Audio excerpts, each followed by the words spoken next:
involves a way that I use to predict my opponents.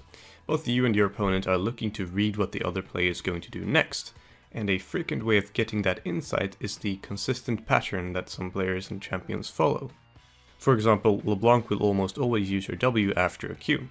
Well, if you start expecting that every time, or notice a pattern your particular opponent is playing around, you can start to counter towards where they will be moving. And this happens with a lot more than just ability combos as well. Say for example, you're trying to hit a skill shot in your opponent. Quite often, players will typically dodge the same direction if they're not aware of this concept. Think of it as their gut reaction to seeing the skill shot. They dodge in some direction, sometimes left, sometimes right. Every player is different. But by observing the tendencies your opponent makes, and taking note of the consistent things they do with their abilities and their movements, you can get a huge read on them, and can easily take advantage of it in further skirmishes, or in the future scenarios of trying to land your skill shots. There's a little bit of a risk to doing this though, in that you start showing the same pattern response to what your opponent is doing. For example, a Graga's body slamming towards a LeBlanc's W after she's used a Q. If you keep doing that every single time, well, LeBlanc is going to use a Q and then wait for you to body slam and then W when you're sitting duck. So depending on how much faith you have in your opponent, you might have to be a little bit tricky with this, as to not fall in your own trap.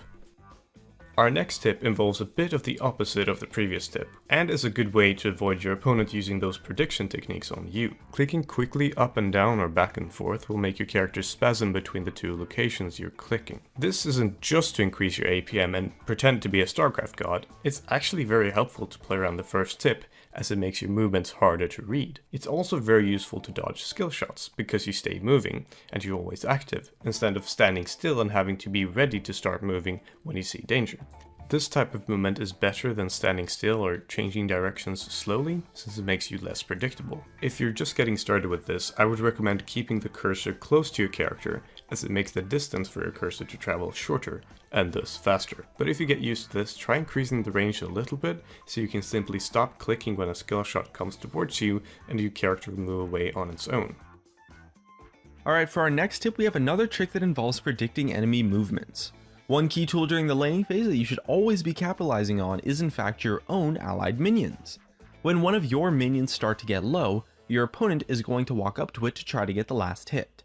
If you're constantly watching your minion health bars, you can tell when your opponent will start moving towards them, and thus you can plan after that. This is one of the best times to make an aggressive move in lane, either by landing some harass or to initiate a trade. And this is going to do one of two things if you time it properly, depending on the opponent. Either they'll take free damage and won't be able to fight back, as their time and animations are used to last hit the creep while you're attacking them, or they recognize the threat of your damage and they back off, meaning you zone them out and they lose the CS. In both situations, you end up with a nice little advantage, that when performed often and consistently, can add up into a significant lead. As well with this technique, if you're doing it constantly, you really get to assert your dominance in the lane, and it might make some players start playing defensively even if they don't really have to, because they're scared of you and they have to go through you to get their CS even if they're ranged. Our next trick involves using some of the underappreciated mechanics that wards have on both ends of the spectrum. When a ward dies, there's a slight moment of time after its death where it still gives you vision of the location that it was in. One way to take advantage of this is when your opponents clear one of your wards, you'll usually get to see a glimpse of the direction they are headed in after they finish attacking the ward. Using this, you predict their future location based on where they were moving towards in the last few seconds of the vision. But you can also take advantage of your opponents using the same mechanic on you. The flip side to this is, as the one killing the ward, move towards where you want the enemy to think you're going, or maybe start channeling a recall.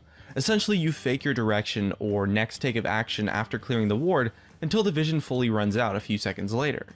This way, after the brief moment where your opponent still has vision of you, they'll get like a false sense of security. If the opponents were paying attention to you and are aware of this mechanic, it'll result in them having an incorrect prediction of your movements. The next one is a lot simpler than all the rest, but it can still be useful in a lot of situations, especially if you're thinking something might be up. It sounds minor, but if you have nothing to do, and you find yourself just waiting for minions or waiting to gank or dive in a brush or similar, just start channeling your recall. Cancel it before it finishes, unless you actually want to recall, but just keep starting the channel over and over again. Since you're already standing still, saving the time on the recall channel is just a small potential time saver, but in some situations it can be a lifesaver. If you really need to get out of there quickly, you don't lose anything on it, it doesn't cost you anything and you weren't doing anything in the first place, and you can easily stop the channel if you want to stay. Our next trick involves a great strategy for taking Baron that a lot of people fall for, especially in solo dynamic queue. A good and all too uncommon way to bait Nashor is to have one of your players reveal their location to the opponents in mid lane, especially as a mage or someone who can wave clear and have pressure by themselves.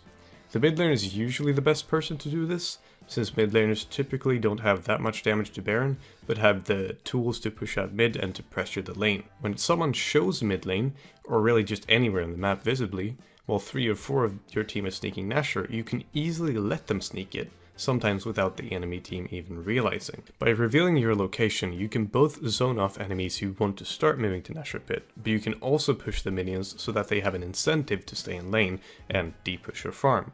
But the key thing is that it makes it seem like you aren't actually doing Baron. People often assume that Baron is definitely being done when they don't have vision and the whole enemy team is missing. So when they see someone in vision, it's more common to assume that Baron isn't being done. The minions you shove in mid also give vision on if your enemies are still in lane. Thus, you have information on if they're going for Baron without having everything warded. Just make sure you clear the wards around Baron, otherwise this trick becomes kind of obvious.